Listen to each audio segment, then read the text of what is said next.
आज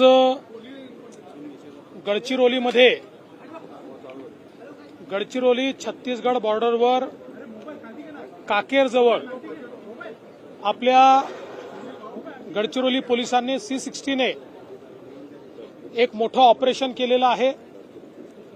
या ऑपरेशनमध्ये 12 माओवाद्यांना यमसदनी पाठवण्याचं काम आज आपल्या पोलिसांनी केलंय। दुपारपासून हे एन्काउंटर चाललेलं आहे। दुपारी मी गडचिरोलीला असताना त्या ठिकाणी एसपींनी आणि आयजींनी मला याची माहिती दिली होती। आता लेटेस्ट माहिती अशी आहे की जवळपास 12 माओवादी मारले गेले आहेत। बॉडीज त्यांच्या मिळालेल्या आहेत। ऑटोमॅटिक मशीन गन्स आणि बरंच मोठं अम्युनिशन त्या ठिकाणी प्राप्त झालेलं आहे।